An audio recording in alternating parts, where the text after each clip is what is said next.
Download aplikasi Tarbiyah Sunnah di handphone Anda. Tersedia di Google Play dan App Store. Bismillahirrahmanirrahim. Assalamualaikum warahmatullahi wabarakatuh. Alhamdulillahilladzi hadana lihadza wa ma kunna linahtadiya laula an hadana Allah. Wa asyhadu an la ilaha illallah wahdahu la syarika lah. إقرارا به وتوحيدا وأشهد أن محمدا عبده ورسوله صلى الله عليه وعلى آله وأصحابه وسلم تسليما مزيدا وبعد. Hadirin jamaah Masjid Al-Muhajirin di Kebon Kopi Cimahi Selatan yang Allah muliakan. Alhamdulillah kita kembali berjumpa melanjutkan tema yang kita bahas sejak beberapa pertemuan yang lalu, yaitu menyangkut ukhuwah. Dan poin yang sedang kita bahas adalah perusak ukhuwah. Yang dimaksud perusak ukhuwah itu ada dua jenis. Pertama karakter. Yang kedua, beberapa bentuk amalan yang bisa merusak ukhuwah. Kita baru membahas poin yang pertama, karakter yang bisa menyebabkan ukhuwah menjadi rusak. Pertama adalah kebodohan yang sudah kita terangkan. Orang bodoh ikut terlibat dalam kegiatan apapun, dia melibatkan diri dengan semangat menggebu tapi tanpa ilmu, itu lebih banyak merusak daripada membantu. Termasuk dalam masalah dakwah, dalam masalah muamalah, orang bodoh ikut terlibat tapi cukup memiliki dominasi terhadap lingkungannya, yang lainnya dia akan lebih banyak merusak. Sudah kita terangkan di pertemuan yang lalu. Sekarang kita masuki poin yang kedua. Perusak ukhuwah yang kedua masih tentang karakter adalah muhibbud dunya. Orang yang cinta dunia. Sehingga apapun yang dia lakukan orientasinya adalah dunia. Keterlibatan apapun yang dia lakukan dalam banyak kegiatan, tujuannya adalah untuk memperoleh dunia. Baik uang, kekayaan, atau mungkin pengakuan orang lain, pujian, sanjungan, apresiasi orang, pengikut, ataupun yang sejenisnya dari kepentingan-kepentingan dunia. Orang yang seperti ini pun itu akan lebih merusak daripada memperbaiki, daripada membantu. Terlebih Nabi SAW bersabda dalam hadis yang sahih, riwayat Imam At-Tirmidzi. Kata Nabi SAW, ma dhi'bani ja'i'ani ursila fi ghanamin bi'afsada min hirsil mar'i ala mali wasyarafi lidinihi. Dua ekor serigala yang lapar, yang dilepaskan kepada seekor kambing. Kebayangkan sebuah serigala yang lapar, kemudian ada sasaran, ada mangsa, seekor kambing dilepaskan. Bahaya enggak tuh si kambing? Bahaya, resikonya mati, rusak. Tapi dua ekor serigala yang lapar, yang dilepaskan kepada seekor kambing, itu tidak lebih merusak. Padahal itu sudah sangat merusak ya. Tapi tidak lebih merusak dibanding ketamakan seseorang yang mencintai harta dan kemuliaan terhadap agamanya.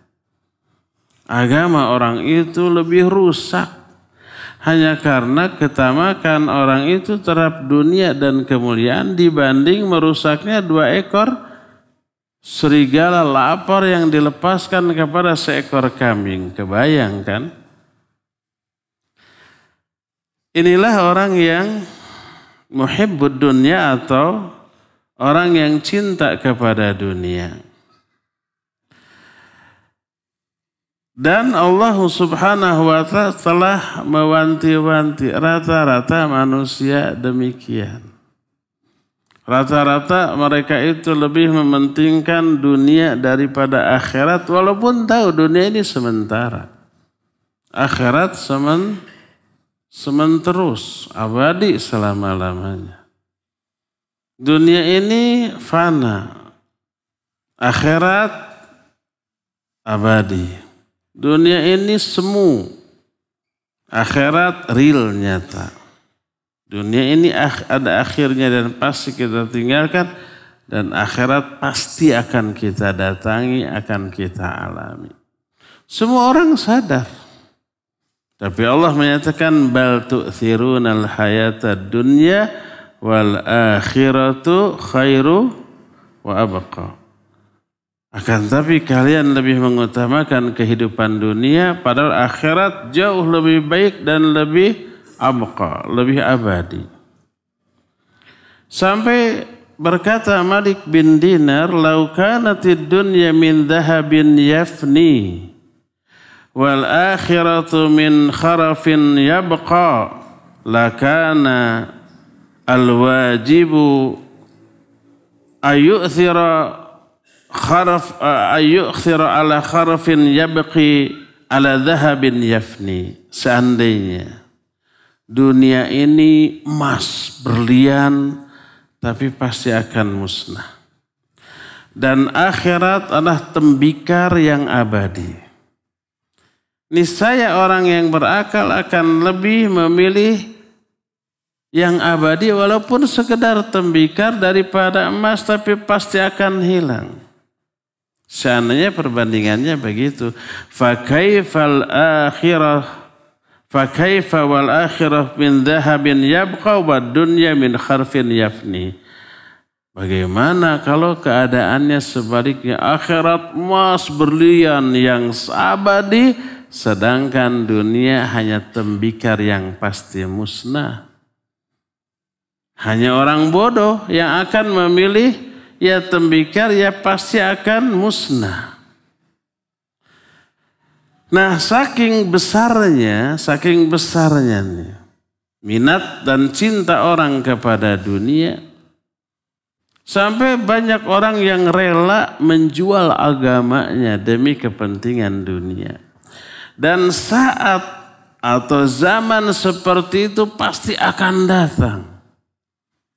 Dan mungkin sudah datang sejak beberapa puluh atau ratusan tahun yang lalu dan sampai zaman kita sekarang ini masih ada tipikal orang yang seperti ini. Orang yang menjual agamanya demi kepentingan dunia. Termasuk melibatkan diri dalam aktivitas agama demi mencari keuntungan dunia. Ayanu gitu banyak.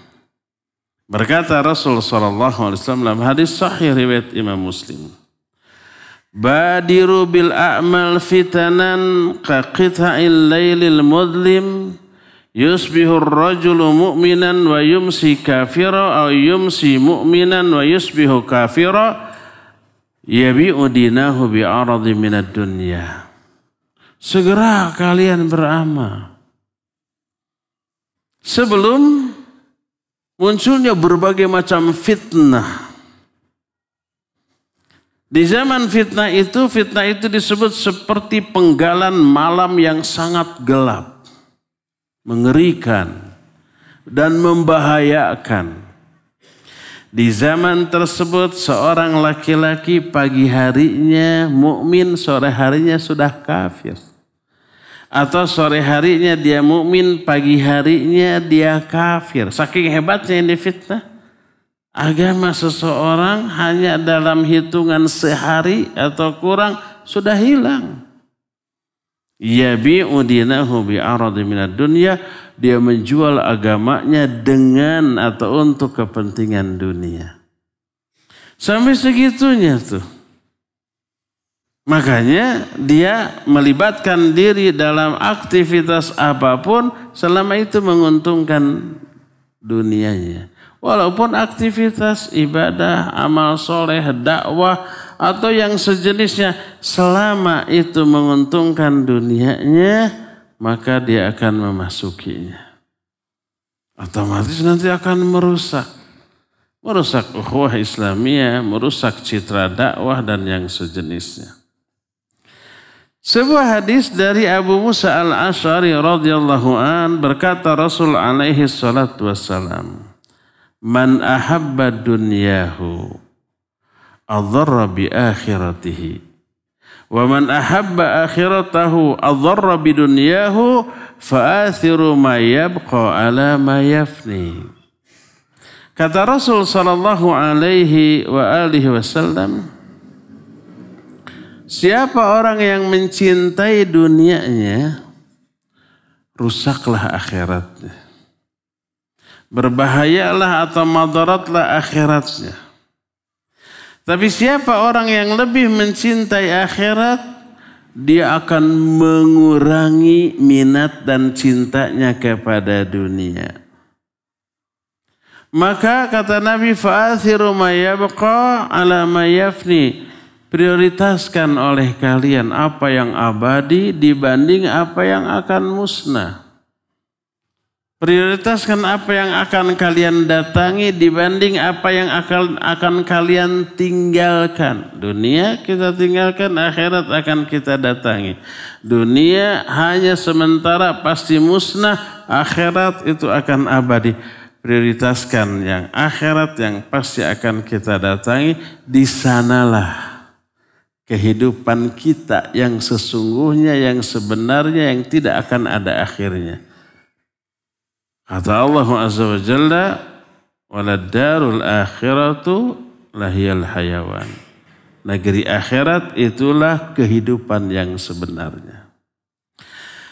Tapi kebanyakan orang lalai dari masalah ini disebabkan karena kebodohannya. Yang dimaksud bodoh, kok disebut bodoh? Bukankah tadi tahu bahwa dunia ini fana, akhirat abadi, tapi kenapa bodoh? Ya sudah tahu akhirat abadi, dunia fana, kok yang dipilih dunia? Bodoh nggak tuh? Bodoh. Orang itu akan tenggelam dalam kebodohannya dan terlalaikan dari akhirat yang akan didatanginya. Dan Allah Azza wa Jalla mengutuk yang seperti itu. Sebagaimana Allah firmankan dalam Al-Quran. Dalam surah Az-Zariyat ayat 10 dan ayat 11. Qutilal kharrasun. Disebutnya kharrasun. Celaka al-kharrasun. Al-kharrasun itu para pendusta. Siapa al-kharrasun? Alladzina hum fi ghamratin sahun. Orang-orang yang lalai karena terombang-ambingkan dengan kebodohannya. Allah menyatakan qutilal kharrasun, celaka tuh mereka. Terkutuklah mereka yang tenggelam di dalam kelalaiannya disebabkan karena kebodohannya. Dan inilah yang akan teralami oleh orang-orang yang lebih mencintai dunia daripada akhirat. Sampai-sampai keterlibatan dia dalam aktivitas ibadah pun diniatkan untuk dunia. Dan ini termasuk salah satu di antara kerusakan tauhid dari orang itu. Ketika kita membahas kitab tauhid, di bab-bab akhir dari kitab tauhid ini ada satu bab yang diberi judul Iradatul insan bi amalihid dunya. Seseorang menginginkan dunia dengan amal akhiratnya. Dia melakukan amal akhirat, ibadah, tapi niatnya dunia. Itu bukti dari apa? Dari kerusakan tauhidnya. Nah, kata Imam Ibnu Qayyim, orang yang seperti itu tidak akan pernah tenang hidupnya. Selalu resah, selalu gelisah, selalu bersedih, selalu kecewa, dan pasti akan mengalami kerugian yang tidak ada ujungnya, tidak ada pangkalnya. Kata Imam Ibnu Qayyim rahimahullahu ta'ala, muhibbud dunya la yanfaku min thalathin. Orang yang mencintai dunia tidak akan lepas dari 3 perkara. Pertama, hammun lazimun. Ham itu resah, gelisah, risau, galau, tidak tenang. Yang lazim, yang melekat dalam dirinya terus menerus. Kekayaannya sudah banyak, tidak terhitung. Bukan nggak habis 7 turunan, 20 turunan nggak akan habis. Karena banyaknya, makin banyak harta makin resah, makin gelisah, makin tidak tenang, makin takut, makin khawatir. Takut perusahaan yang ada di sana sahamnya turun, takut perusahaan yang ada di sini hancur, takut produk yang dia produksi, yang dia jual tidak laku lalu bangkrut, takut kantornya yang di sana kebakaran, korsleting, takut dikorupsi, macam-macam pikirannya itu. Hammun lazimun, resah, gelisah, risau dan galon. Yang kedua, wa nasabun daim, kelelahan yang terus menerus. Capek mikir ini, capek mikir itu, ngontrol ini, ngontrol itu. Sampai tidur nggak nyenyak, makan pun tak enak. Dia baru bisa tidur kalau mengkonsumsi obat tidur. Makan ini, makan itu juga sudah bosan dengan semuanya, tak enak, asal tidak lapar saja. Terlebih kalau yang makannya tidak teratur, bebas, awal-awal, lama-lama kan menjadi gudang penyakit. Kadar gulanya berlebih karena diabetes, ya. Kolesterolnya berlebih, tensinya tinggi, asam urat naik, punya emah, punya lambung, punya jantung. Coba mau makan apa yang kayak gitu? Makan yang enak-enak terlarang. Mau makan yang hijau-hijau, sayur-sayur, asam urat kena. Mau makan umpamanya yang lemak-lemak, ya kolesterol, ya darah tinggi. Mau makan yang manis-manis, ada diabetes. Maka minumnya air putih terus. Uang banyak, makan nggak bisa nikmat, ngapain coba? Sementara dia lelah mengontrol ini, mengontrol itu. Terus wahasarah la tanqadi, dan kerugian yang tidak ada putus-putusnya. Itu di dunianya aja hidupnya itu tidak nikmat. Sesuai dengan apa yang dijanjikan oleh Rasul SAW. Man kanatid dunya hammahu farraqallahu alaihi amrah. Wa ja'ala faqrahu baina yadayhi. Wa lam ya'tihi minad dunya illa ma kutibalah. Siapa orang yang menjadikan dunia sebagai cita-citanya, akan Allah berikan 3 azab di dunia saja. Itu baru di dunia. Dan 3 azab ini bukan hasr, bukan pembatas, bukan hanya 3. Yang lainnya ada lagi. Ini baru di dunia, belum di akhirat. Pertama, farraqallahu alaihi amru. Allah akan cerai-beraikan urusannya, pikirannya bercabang ke sini, bercabang ke sana, ingat ini, ingat itu, stres dia. Enggak fokus kepada sesuatu, bercabang. Karena urusan orang-orang yang mengejar dunia banyak. Terus waja'ala faqrahu baina ainahi. Allah menjadikan kefakiran selalu terbayang di antara kedua matanya. Fakir itu butuh. Lebih banyak harta seseorang, lebih butuh, lebih besar kebutuhannya. Itu fakir namanya. Fakir itu kan butuh. Butuh kepada orang lain. Lebih banyak kekayaan, lebih banyak kebutuhan kepada orang lain. Dia banyak butuh pembantu. Kalau umpamanya rumahnya besar, nggak mungkin terhandle dengan 1, 2, 3 pembantu, harus 20 pembantu.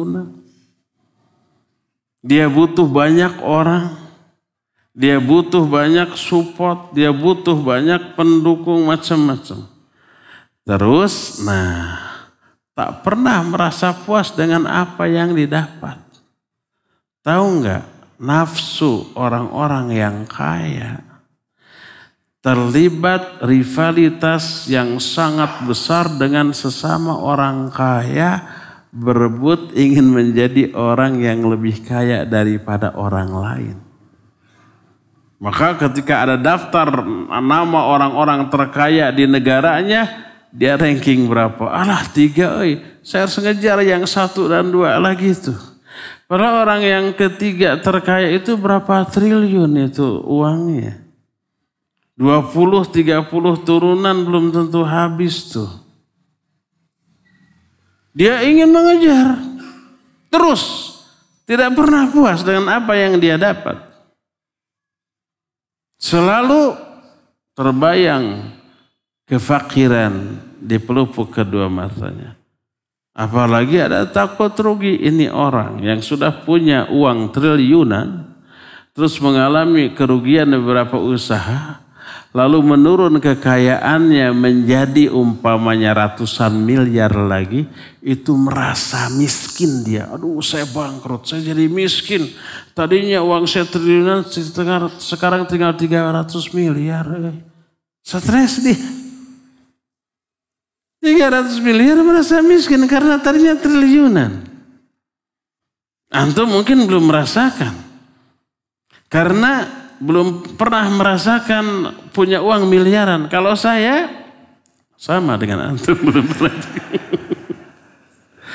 Tapi kebayang begitu. Saya pernah ngobrol dengan kawan yang memang uangnya MM-an terus mengalami kerugian, tertipu. Tersisa tinggal puluhan M lagi, bangkrut saya. Kenapa bangkrut? Apa disangkanya asetnya semua terjual? Saya rugi sekian puluh miliar. Aset saya sekarang tinggal sekitar 30-40 miliar lagi. 40 miliar bangkrut, bayangkan. Merasa miskin dengan itu. Nah, kata Allah, kata Rasul SAW, siapa orang yang menjadikan dunia sebagai cita-citanya? Allah pecah belahkan, cerai beraikan urusannya, fikirannya. Allah jadikan kefakiran selalu terbayang di kedua pelupuk matanya. Walam ya'tihi minad dunya illa ma kutibalah. Padahal dunia tidak akan mendatanginya kecuali sebatas yang Allah takdirkan untuknya. Tidak akan lebih dari apa yang Allah takdirkan. Sebaliknya, wa man kanat al-akhiratu niyatahu. Siapa orang yang menjadikan akhirat sebagai niatnya? Pokoknya dia melakukan kegiatan, aktivitas apapun orientasinya akhirat. Semua yang dilakukannya harus memberi keuntungan di akhirat. Tadi pagi saya ada ngisi di Subang. Materinya tentang peduli kepada sesama. Itu ulama-ulama salaf zaman dahulu, ya. Kalau ada orang yang datang butuh bantuan dia, senangnya bukan main. Lalu berterima kasih kepada orang itu. Bukan orang itu yang berterima kasih kepada dia. Dia berterima kasih. Jazakallahu khairan. Kenapa? Karena orang itu membuka peluang pertama, pahala tentu saja. Kedua, keberkahan pada rizkinya. Ketiga, rizkinya bertambah lagi. Dengan adanya orang butuh bantuan finansial kepada kita, kita kasih. Apa yang kita kasih ibarat pancingan untuk memberi, untuk memperoleh rizki yang lebih banyak lagi jumlahnya. Dan apabila tak ada seorang pun di hari itu yang datang kepadanya untuk minta bantuan, mereka mengatakan ini hari adalah musibah bagi saya. Tidak ada musibah bagi saya kecuali kalau di pagi hari saya tidak mendapati seorang pun di depan pintu saya untuk minta bantuan kepada saya. Musibah itu. Kita makan sebaliknya ya. Kalau datang orang minta bantuan, aduh musibah ya. Liar. Tapi kalau nggak ada orang yang butuh bantuan kita, alhamdulillah merdeka. Bisa istirahat dari masalah. Kan gitunya. Sedikit kita bedanya dengan mereka. Cuma kebalik aja. Nah, jadi siapa orang yang menjadikan akhirat sebagai cita-citanya? Kenapa orang yang butuh bantuan itu dianggap berjasa besar kepada dia? Karena orang itu diutus oleh Allah Azza wa Jalla kepada kita untuk ngecek, ngetes apakah nikmat yang Allah berikan kepada kita di-share enggak, dibagi enggak? Kalau di-share, dibagi, amanah ini kita. Allah akan tambah lagi nanti. Hadis dari Ibnu Umar radhiyallahu anhu menyatakan inna lillahi ibadan ikhtasahumullahu bini'amihi. Allah memiliki beberapa hamba-hamba yang Allah khususkan untuk memperoleh nikmat-nikmat dari Allah. Lalu Allah menyatakan, Rasul sallallahu alaihi wasallam menyatakan wa yuqirruhum ala dzalik ma badalu minha. Allah akan tetapkan nikmat itu dalam diri mereka selama mereka berbagi nikmat itu kepada yang lain. Falamma mana'u, ketika mereka menahan nikmat itu hanya untuk diri mereka, menahan, sallabahullahu minhu wa naqala ila ghairihi. Allah akan cabut nikmat itu, Allah akan pindahkan kepada orang lain. Ini janji Allah melalui lisan Rasulnya alaihi salatu wassalam tuh. Melihat itu maka para sahabat mah begitu ada orang yang butuh bantuan kepada dia, ini utusan Allah nih. Untuk ngetes kita berbagi apa tidak. Makanya begitulah alhamdulillah. Terus dia berkata, jazakallahu khaira wa syakarolah. Semoga Allah memberikan pahalanya kepadamu. Lalu dia bersyukur atas hal itu. Berterima kasih kepada orang itu. Karena melalui orang itu, hartanya menjadi bersih. Menjadi barokah. Menjadi bertambah. Dan menjadi pahala sampai ke akhirat. Makanya orang itu besar jasanya kepada kami, kata para ulama as-salafus salih. Jadi apapun yang mereka lakukan, orientasinya akhirat. Bukan ingin dibalas oleh orang, diapresiasi, disanjung, dipuji. Bahkan ucapan terima kasih juga tidak. Innama nut'imukum liwajhillah la nuridu minkum jazaa'a wala syukura. Kami memberi makan kepada kalian itu murni liwajhillah, karena wajah Allah Azza wa Jalla. La nuridu minkum jazaa' wala syukura. Kami tidak mengharapkan balasan dari kalian, bahkan ucapan terima kasih. Kalau orang Arab kita memberi bantuan atau kebaikan kepada kita, kita katakan syukron. Apa ya jawabnya? Salah satu jawaban tidak selalu bisa afwan, bisa wa iyyak. Tapi salah satu jawabannya la syukra 'alal wajib. Tidak perlu ada ucapan terima kasih terhadap sebuah kewajiban.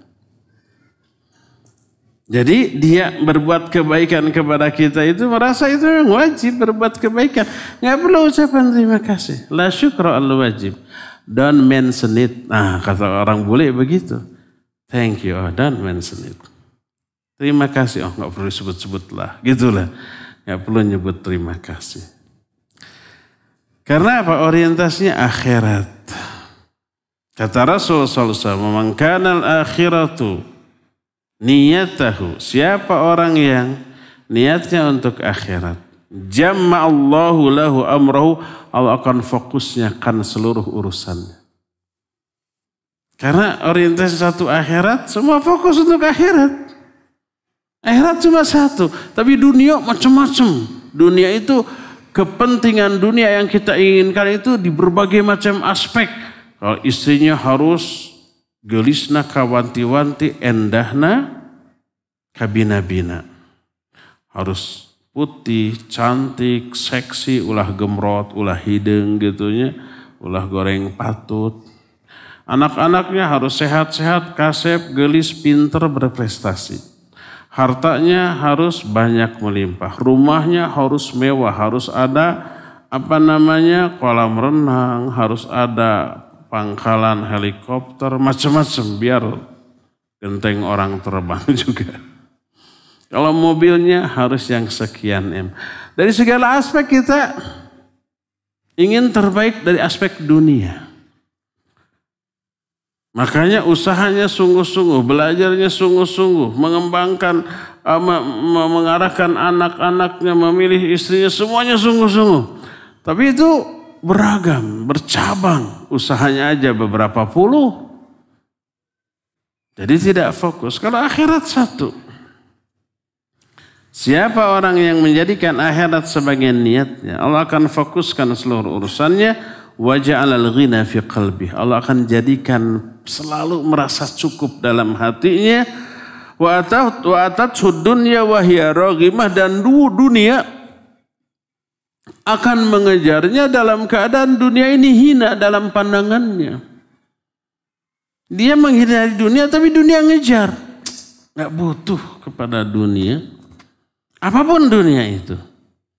Baik uang, jabatan, pangkat, kekuasaan, wanita, 3-4 taknya, harta, tahta, wanita, satu lagi merek mobil saya nggak mau sebut.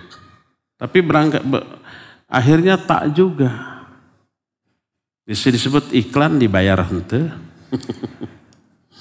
Walaupun iklan nggak boleh di masjid ini. Nah, itu dunia. Mengejar terus tuh. Saya kalau di jalan selalu di belakang saya itu banyak mobil mewah ngejar saya. Punya orang, atau punya siapa. Mobil butut ayah katanya. Searah eta bukan ngejar. Jadi dunia mengejar dia. Dalam keadaan dunia itu hina dalam pandangan dia. Itu karakter dunia. Kalau dikejar dia lari menjauh. Kalau di tonggongan teteh dipunggungin. Enggak pasnya dipunggungin, ditonggongan. Di apa? Ditinggalkan. Ngejar dia. Gitu tuh dunia tuh karakternya. Makanya jangan kejar mereka, punggungi mereka, kejar akhirat, dunia akan mengejarnya. Itu karakter dunia. Kejar akhirat, dunia akan mengejarmu. Dalam keadaan dunia itu hina dalam pandangan kita. Kalau kita melihat bagaimana sikap para ulama kepada dunia, dan betul terbukti, para ulama ditawari ini, ditawari itu, dan seterusnya dengan jumlah yang kalau diuangkan sekarang miliaran, nggak butuh. Ini ada seorang pemuda nih, salah satu dunia itu wanita. Pemuda ini bodoh. Secara sosial dia tidak memiliki kedudukan spesial. Lebih tidak dianggap orang. Tapi pemuda ini seleranya tinggi. Dia ngegebet seorang perempuan kaya raya, terhormat, cantik. Nekat dilamar. Bisa dibayangkan apa yang terjadi? Oleh wanita itu ditolak cintanya, teu aya arepeunana.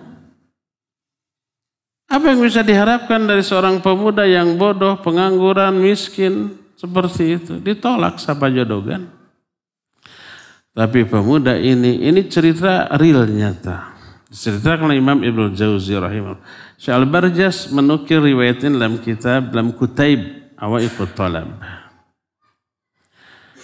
Pemuda ini tidak putus asa, tetap ngotot. Gimana ya caranya agar saya bisa mempesona di hadapan dia? Hanya dengan dua, harta atau kehormatan. Ku harta mah goreng patut, aki-aki, bodoh. Tapi dengan harta ada wanita yang mau?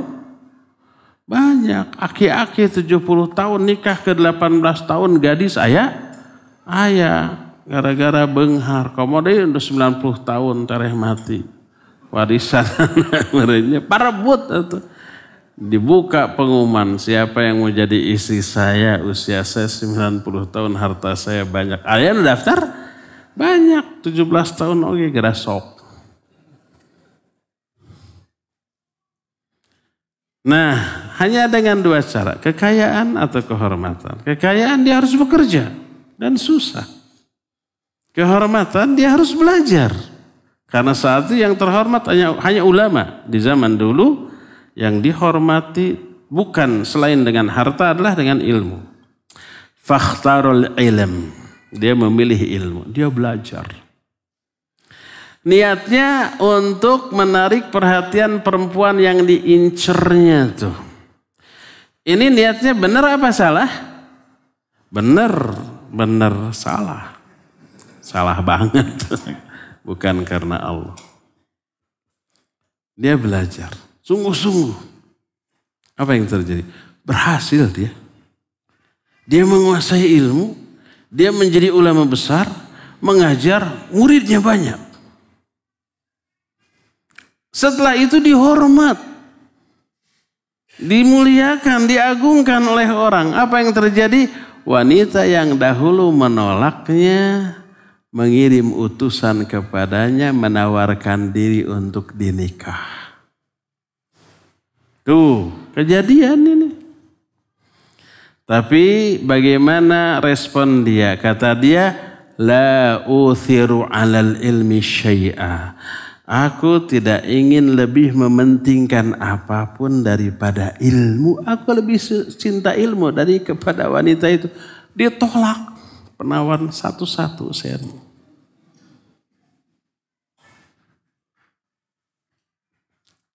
Imam Ibnul Jauzi mengomentari ini. Kenapa pemuda itu berhasil padahal niatnya salah? Bukankah kalau niatnya salah tidak akan berhasil alias gagal? Iya. Di awal dia mencari ilmu niatnya keliru. Tapi ilmu yang dia pelajari menuntun dia untuk ikhlas dalam segala. Akhirnya di tengah jalan dia rubah niatnya. Ikhlas lillahi ta'ala makanya berhasil. Dan ini terlihat dari respon dia setelah dia menjadi orang berilmu yang dihormati, ketika wanita itu mengirimkan utusan menawarkan dirinya untuk dinikah, dia menolaknya dengan alasan saya lebih cinta ilmu daripada wanita itu. Dalam pandangan orang yang berilmu, wanita idaman yang layak jadi istrinya bukan yang kayak gitu lagi. Bukan karena hartanya, bukan karena kecantikannya, bukan karena kehormatan keluarganya, bukan. Tapi karena agamanya. Nggak dilirik lagi tuh. Lihat, orang yang mengejar akhirat mengakibatkan dunia yang tadinya dia inginkan mengejar dia. Tidak hanya wanita, jabatan, pangkat, termasuk harta, termasuk wanita akan mengejar dia. Dalam keadaan semua dunia itu hina dalam pandangan dan ditolak. Betapa banyaknya para ulama yang dahulu ditawari jabatan sebagai hakim, sebagai penasihat, penguasa, menolak karena lebih mengutamakan akhirat daripada dunia. Betapa banyaknya para ulama yang menolak hadiah yang berjumlah ribuan dinar. Kalau di kita diuangkan tuh menjadi miliaran uang rupiah gitu. Ditolak semuanya. Karena tidak ingin merusak agamanya atau akhiratnya. Ini bukti dari kebenaran Rasul sallallahu alaihi wasallam, "Man kanatil akhirah niyatahu, jama'allahu lahu amrahu wa ja'ala ghinahu fi 'ainai fi qalbihi Wa atatshu dunya wa hiya raghimah.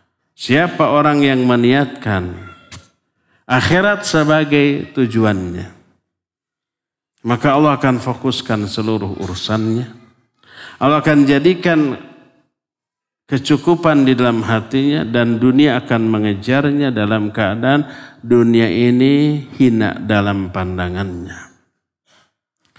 Nah, kita lihat perbandingan prinsip orang yang mencintai dunia dengan orang yang lebih mengutamakan akhirat.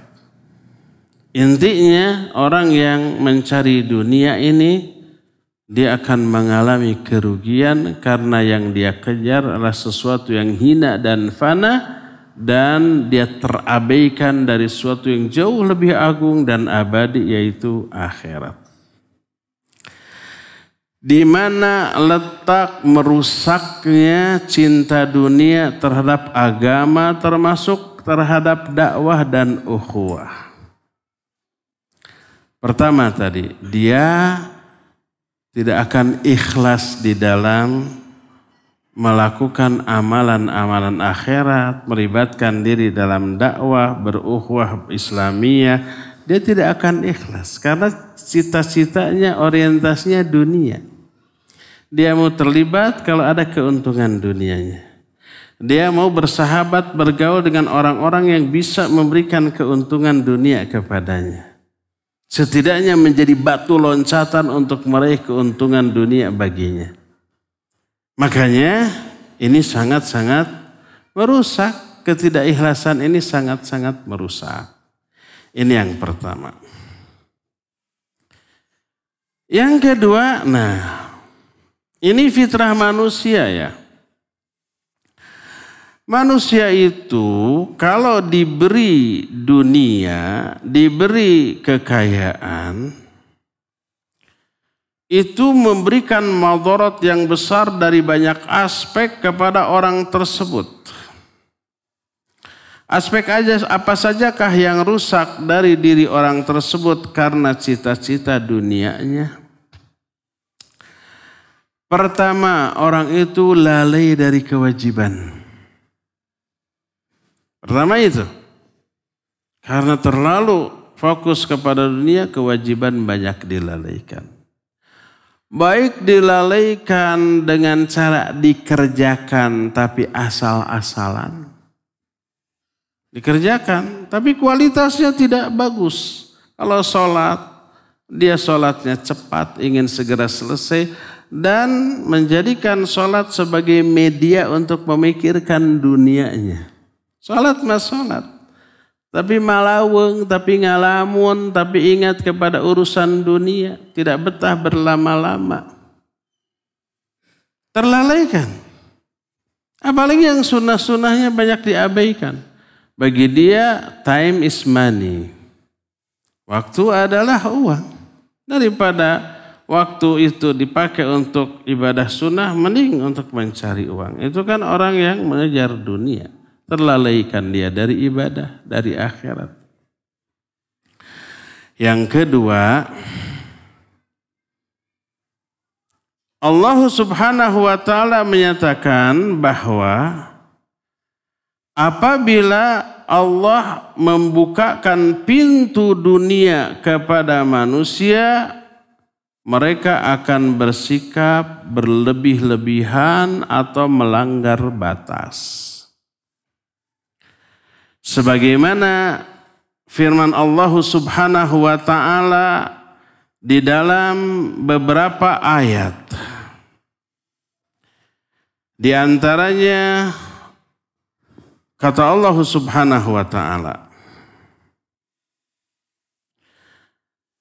apabila kami, kata Allah, membukakan dunia kepada manusia, labagau fil ardi. Pasti mereka akan berbuat aniaya di muka bumi. Akan berbuat kezaliman. Itu yang keduanya. Yang ketiga, umumnya orang-orang yang mengejar dunia, menikmati kemewahan, mereka menjadi para penentang dakwah yang dilakukan oleh para duat, para mubaligh, para ustad. Sejak zaman baheula para nabi yang diutus penentang utamanya adalah orang-orang yang kaya raya. Orang yang hidup mewah. Tidak heran sih. Karena apa?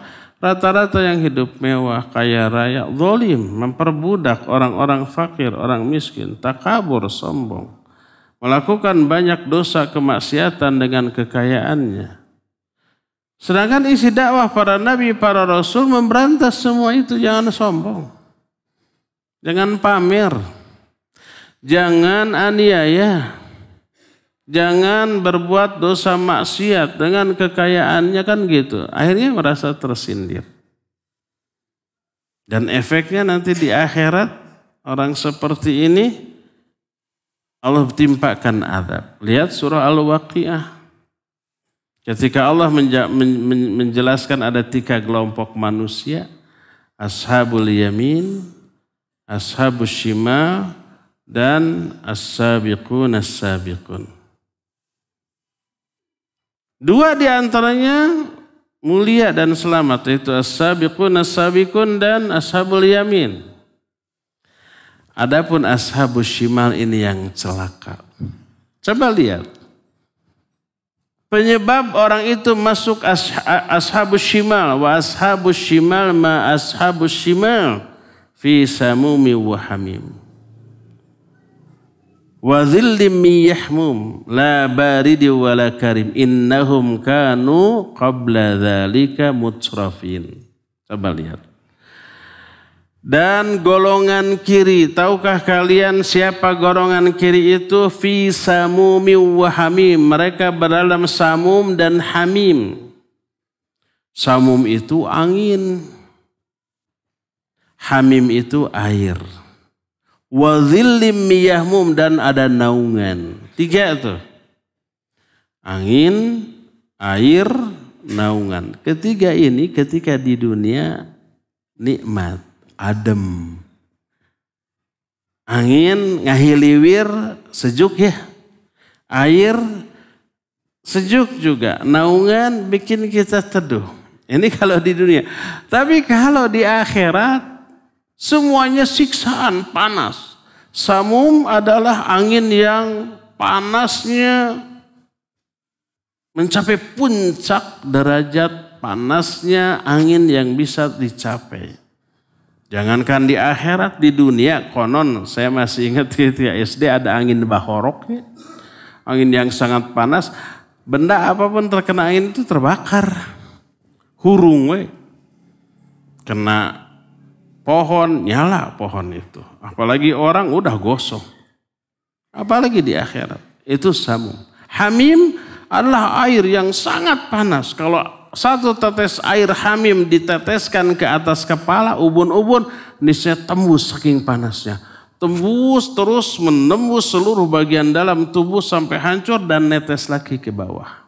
Saking panasnya. Wa dhillim miyahmum, dan ada naungan yang dari awan yang sangat panas. La baridi wala karim, tidak ada rasa dingin, tidak ada rasa sejuk, tidak ada kenyamanan. Itu kondisi ashabul shimal. Terus siapa mereka? Innahum kanu qabla dzalika mutrafin. Dulu mereka ketika di dunia hidup bermewah-mewah dengan kekayaannya. Alhaakumut takatsur hatta surtumul maqabir. Bermewah-mewahan, bermewah-mewah, hidup mewah itu melalaikan kalian sampai kalian masuk ke lubang kubur. Baru berhenti itu hidup bermewah-mewahannya. Itu di dunia. Di akhirat innahum kanu qabla dzalika mutrafin. Dulu ketika di dunia mereka itu hidup bermewah-mewahan, melalaikan kewajiban. Itu efek buruk yang kedua dari kekayaan. Ketiganya, efek buruk dari kekayaan adalah takabur dan sombong tadi. Kekayaan menyebabkan orang merasa lebih daripada orang yang kekayaannya di bawah dia. Apalagi yang fakir, yang miskin. Kekayaan menyebabkan dia merasa berkuasa. Kan sekarang lagi ngetren, bukan sekarang, tiba heula sih. Orang yang kaya raya nggak puas dengan kekayaannya lalu membidik kekuasaan. Ya nggak? Ada nggak penguasa yang berasal dari orang kaya? Ada? Banyak. Hampir semua pengusaha di negara tertentu, nggak saya sebut negara mana, itu membuat partai politik, ya enggak? Kalau bikin partai politik orientasinya apa? Kekuasaan. Ingin menguasai. Ya ujung-ujungnya ekonomi juga minimal nanti usahanya aman di backing dengan kekuasaan. Syukur-syukur kekuasaan yang dimilikinya bisa dikondisikan untuk menambah pundi-pundi kekayaannya, kan gitunya. Arogan.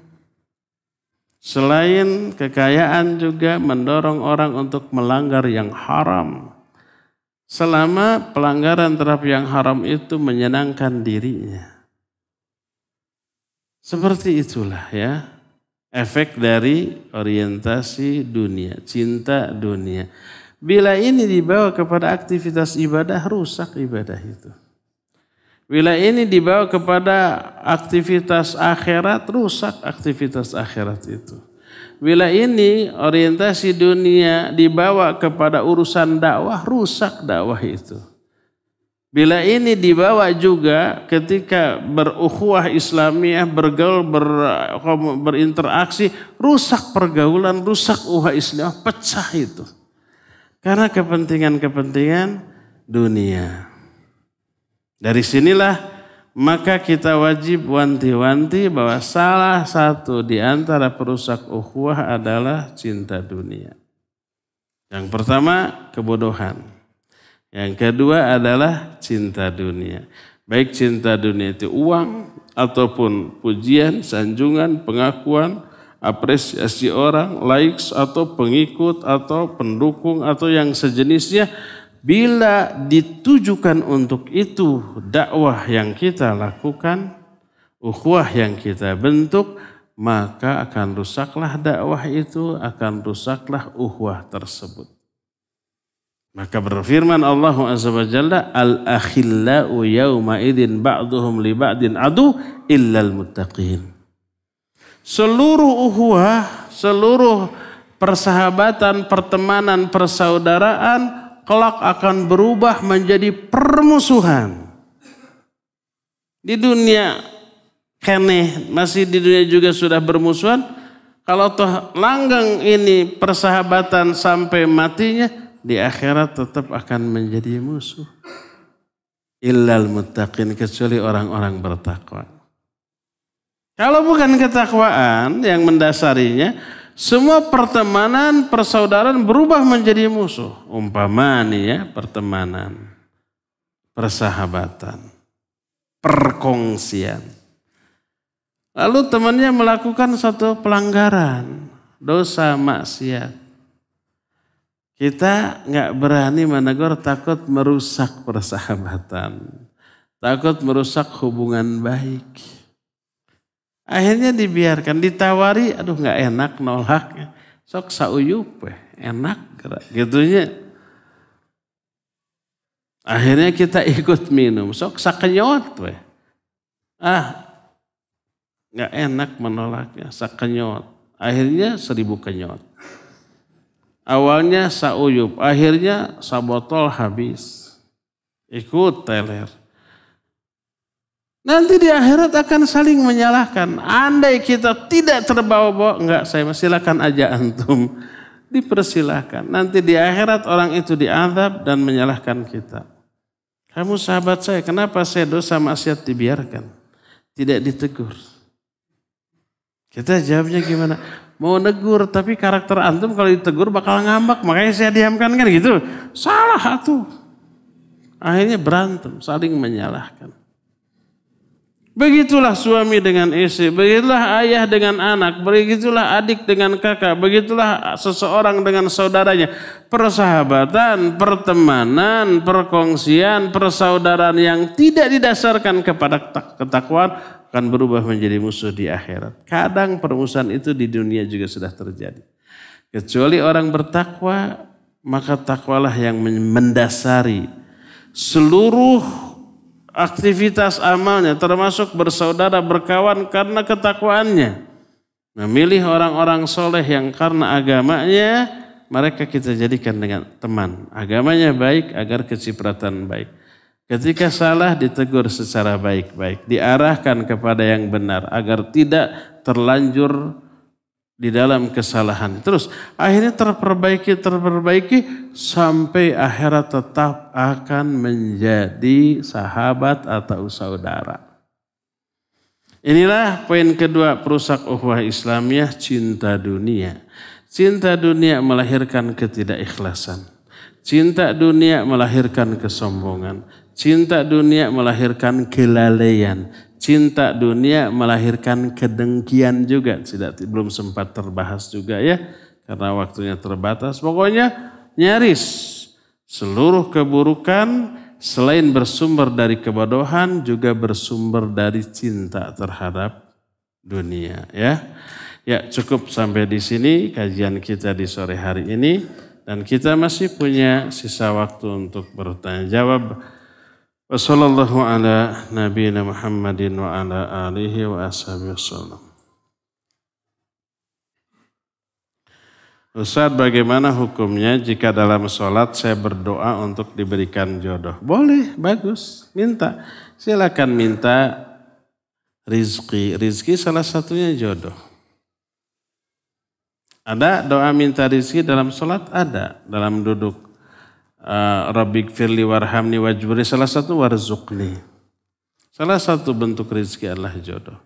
Ingin spesifik silahkan. Dalam sujud setelah kita membaca subhana rabbiyal a'la minimal 3 kali boleh minta jodoh.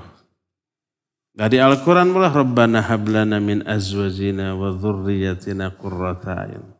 Salah satunya isi doa itu minta jodoh. Tidak hafal, boleh dengan bahasa kita, ya Allah berikan saya jodoh yang soleh. Walaupun sayanya fasik, berikan yang kasep. Walaupun saya goreng patut, boleh. Kalau nggak malu, nggak perlu malu ya kepada Allah Subhanahu Wa Taala. Apakah berdosa apabila seorang laki-laki yang sudah nazar kepada perempuan yang akan dinikahinya, tapi karena ada godaan dari perempuan lain, maka laki-laki tersebut tidak jadi menikahi perempuan yang tadinya sudah dijanjikan menikah, sehingga membuat sedih keluarganya. Apakah ini sudah perbuatan zalim? Ini mah rasanya curhat, bukan nanyanya. Ya, kalau sudah nazar, tapi dia belum memberikan keputusan jadi atau tidaknya, maka belum melamar. Karena setelah nazar, dia kurang klik, kurang srek. Akhirnya dia akan membatalkan tapi milih-milih momen. Nyusun-nyusun kalimat agar tidak menyakiti, ya. Selama dalam proses itu dia melihat ada wanita lain lalu mencoba membangun komunikasi dengan wanita lain. Dengan anggapan wanita pertama yang sudah dinadzar tadi tidak klik. Ya boleh laki-laki seperti itu demikian. Kalau belum ada janji apa-apa setelah nadzar, ya saya sudah nadzar, beri saya waktu untuk memberi keputusan. Gitu. Itu belum berjanji. Kecuali kalau betul, alhamdulillah saya sudah nadzar, cocok gitu, kita akan jadi melamar wanita ini. Akan jadi menikah. Kalau sudah begitu, apalagi sudah menetapkan tanggal gitu ya, teknis segala macam. Kepincut sama wanita lain, ya dia zalim salah karena melanggar janjinya. Kalau mau, batalkan dulu. saya sudah berjanji tapi maaf, saya kemarin istihorohnya kurang mantap, pas saya istihoroh lagi ternyata enggak, ya sudah pasrah saja gimana lagi. Untung belum nikah, kalau sudah nikah kepincut sama wanita ini lebih berbahaya, ya enggak? Untung saya, ini sebenarnya apa ya, pertolongan dari Allah. Laki-laki ini gak bagus untukmu. Lalu dibuka dengan kasus ini. Seandainya dia kepincut sama wanita lain setelah akad, setelah menikah, kan lebih berabe, ya enggak? Untung sekarang belum nikah. Kalau sudah punya anak kepincut lebih berabe lagi. Syukurilah, mungkin kita membenci momen itu, tapi yakini itu terbaik dan nanti apa yang kita benci akan kita syukuri. Asa an takrahu syai'an fahuwa khairul lakum. Mungkin kamu membenci sesuatu, padahal sesuatu itu baik untukmu. Wa asa an tuhibba syai'an fahuwa syarrul lakum. Mungkin kamu mencintai, menyukai sesuatu, padahal sesuatu itu buruk. Allahu a'lamu wa antum la ta'lamun. Allah lebih tahu, kalian tidak tahu. Jadi seringkali kita menyesalkan, merasa kecewa terhadap sesuatu kejadian, tapi kejadian itu suatu saat di belakang hari disyukuri. Banyak. Saya secara pribadi banyak mengalami, dulu saya kecewa tapi alhamdulillah disyukuri sekarang. Duh antung ya dulu tidak begitu. Padahal sangat menginginkan begitu dulu teh. Tapi alhamdulillah enggak jadi, sekarang disyukuri. Syekh Al-Utsaimin rahimahullah ketika menjelaskan masalah ini memberikan contoh. Ada orang mau terbang ke kota lain atau negara lain, wallahu alam, sudah membeli tiket bisnis, sudah check in, sudah menunggu di executive lounge. Sebagai pemilik tiket bisnis dia berhak di executive lounge. Jadi di sana itu khusus, ruang khusus, makan minum disediakan, ada alat pijit, mandi segala macam disediakan. Free. Tidak di ruang tunggu kelas ekonomi. Qadarullah dia ketiduran. Ketika tidur ada panggilan boarding. Penumpang pesawat dengan kode penerbangan sekian, dengan tujuan kota anu dipersilakan naik pesawat. Semua pesawat sudah semua penumpang dah naik pesawat, dia masih ngerok di executive lounge. Petugas mencari, memanggil, ini panggilan terakhir, ini panggilan terakhir. Nggak ada juga, masih kerek juga. Petugas nggak tahu bahwa yang kerek itu penumpang itu. Akhirnya ditutup, terbang. Setelah terbang dia bangun. Wah, saya ketinggalan. Ngamuk-ngamuk dia. Dia kalau mau terbang lagi menunggu penerbangan esok dan beli lagi. Karena itu kesalahan dia, bukan kesalahan maskapai. Wah, pokoknya ngamuk-ngamuk. Akhirnya dia mengalami kerugian, marah, kecewa. Kesal juga ke dirinya sendiri. Apa yang terjadi esoknya ketika dia mah esoknya tidak akan lagi tidur. Nagen di depan gate dia. Belinya sekarang ekonomi. Nagen. Baca koran, ternyata ada berita pesawat dia yang mestinya dia tumpangi mengalami kecelakaan dan semua mati. Dia sujud syukur. Alhamdulillah saya kemarin ketiduran. Kemarin ngamuk-ngamuk kecewa. Petugas dimarahi. Padahal salah dia. Dia kecewa dengan dirinya, kecewa dengan para petugas. Pokoknya mah kursi ditajongan gitu ya. Panto ditonjok sampai bengkak. Bukan pintunya, tangannya. Besoknya disyukuri. Nah seperti itu. Mungkin ahwat yang ditanyakan di sini sekarang nangis-nangis. Hujan air mata mungkin. Dia benci kepada ikhwan itu. Dia benci kepada kasus yang dia sedang alami, sedang dia rasakan. Esok lusa mungkin dia syukuri. Mungkin Allah mengganti yang jauh lebih baik. Alhamdulillah, untung dulu si anunya kabur. Ini penggantinya lebih baik. Ternyata ada berita si anu nikah dengan yang lain, hancur tuh kan, bisa. Jadi syukuri apa yang Allah takdirkan untuk kita, mungkin itu lebih baik. Kalau mau nangis, sok nangis, gak apa-apa. Nangis gak bahaya, malah obat ya. Nangis itu obat secara psikis, sok nangis. Selamat nangis.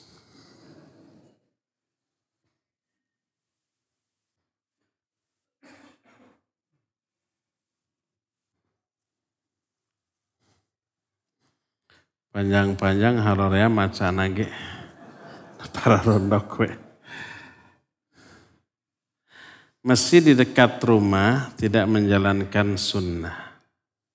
Apa yang harus kita lakukan? Apakah kita harus hijrah?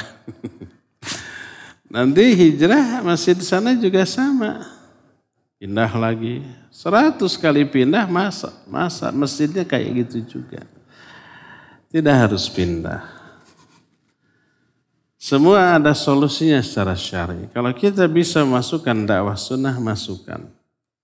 Dengan cara yang ma'ruf, dengan cara yang baik, dengan cara yang elegan, yang syar'i. Jangan menimbulkan fitnah dan kekacauan. Ya. Kalau tidak, ya selama itu tidak sesuai sunnah, tetaplah kita bermuamalah secara baik dengan jamaah, dengan DKM-nya, dan tetap kalau ini laki-laki wajib sholat berjamaah di sana. Tidak diterapkannya sunnah di masjid itu tidak menjadi uzur untuk tidak sholat berjamaah. Enggak, tetap wajib sholat berjamaah. Kesalahan imam, tanggungan imam, kita sebagai makmum tetap dapat pahala ketaatan. Ya, enggak perlu hijrah. Tapi kalau saya ingin di dekat masjid yang sunnah, mangga. Kan biasanya tanah di dekat masjid yang sunnah mahal. Mangga artinya, sok ke Selacau pindah sana. Ya. Banyak rumah yang mau dijual tuh. Saum Arafah itu 1 hari atau 3 hari. Soalnya ada yang 1 hari, ada yang 3 hari. Saum Arafahnya ya sehari, yaitu hari Arafah, yaitu tanggal 9 itu Saum Arafah. Bisa menghapus 2 tahun dosa. Setahun yang lalu, setahun yang akan datang. Dihapus dosanya 2 tahun. Tapi kita boleh saum sejak tanggal 1 Dzulhijjah. Sebagaimana kata Aisyah radhiyallahu anha, kana Rasul yasumu tis'a Dzulhijjah wa thalathah wa yauma Asyura wa thalathah ayyam min kulli syahr. Nabi SAW selalu saum di 9 hari bulan Dzulhijjah. Di setiap bulan hari Asyura itu 10 Muharram dan 3 hari setiap bulan. Jadi boleh dari tanggal 1-nya. Tapi dari tanggal 1 sampai 8 bukan saum Arafah, bukan. Saum sunnah mutlak saja ya, dibolehkan.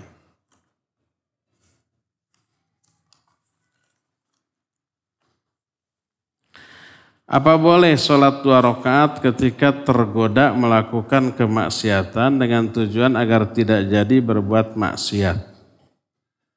Oke. Boleh nggak sholat 2 rakaat ketika tergoda melakukan kemaksiatan dengan tujuan agar tidak berbuat maksiat, agar tidak jadi? Iya, sholat boleh asal memang bukan dikhususkan sholat anti maksiat, bukan. Cuma sholat anti maksiat. Tapi lakukanlah mungkin sholat syukur wudu, tahiyatul masjid. Kalau itu di waktu duha silakan sholat duha gitu ya. Kalau itu umpamanya malam hari silakan tahajud. Sholat-sholat yang disyariatkan. Jadi tidak ada sholat khusus anti maksiat. Semua sholat anti maksiat ya. Lakukan sholat yang disyariatkan. Umpamanya contohnya mau ada teman ini yang ngajak ke dugem, sudah ingin tapi udah lebih baik wudu lalu sholat. Sholat apa? Syukur wudu, ya bagus, nggak apa-apa. Agar hati kembali mengingat Allah, iman kembali terkuatkan, akhirnya tanpa ragu kita bilang tidak sama sekali ya.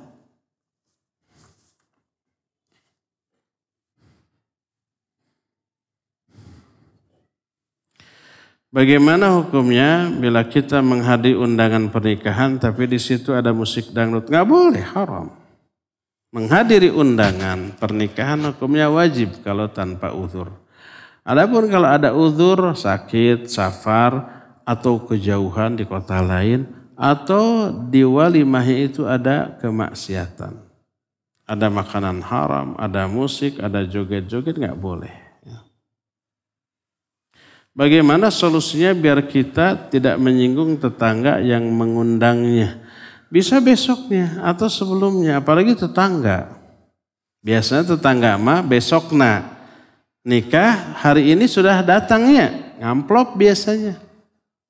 Bukan ngamplop, kata beli besek, beli gantingan, ngasih amplop entah berapa, mungkin 2.000, 5.000, nanti dapat.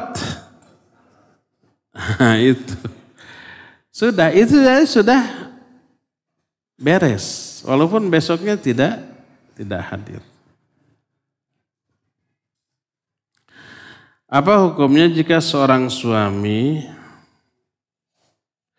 memaksa istrinya untuk jual harta warisannya demi kebutuhan hidup? Kalau memaksa tidak boleh. Karena itu hak istri. Tapi sekedar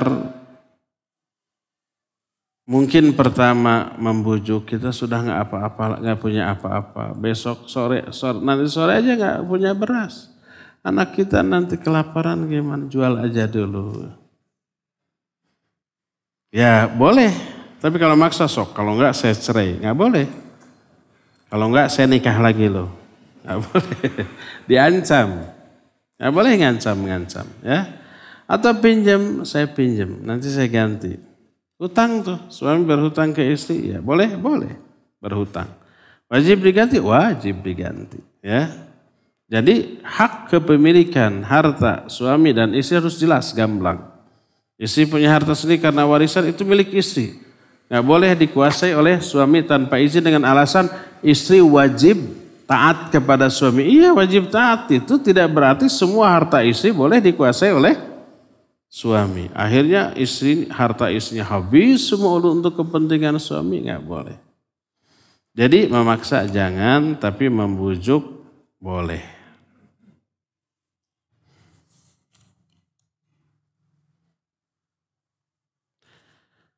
Apakah boleh mengendari motor ke kajian tapi nggak punya SIM? Paling ditilang lah.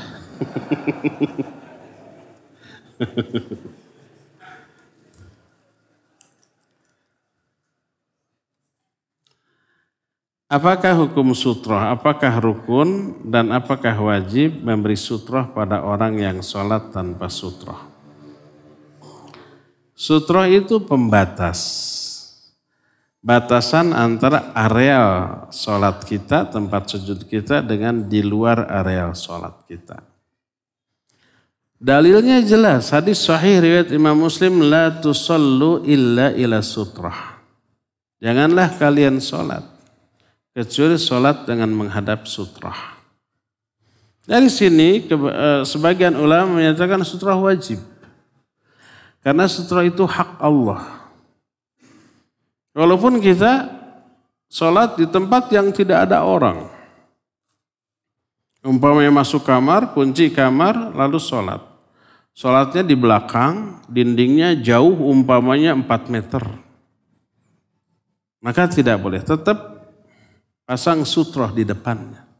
Sehingga para ulama menyatakan saatnya sholat di perjalanan, di tengah padang pasir nggak ada orang, nggak ada binatang, nggak akan mungkin ada yang lewat, dia tetap harus masang sutroh walaupun dengan batu yang ditumpuk-tumpuk, atau pasir yang digunduk-gundukan, atau kuda yang dia bawa suruh diam untuk dijadikan sutroh. Itu saking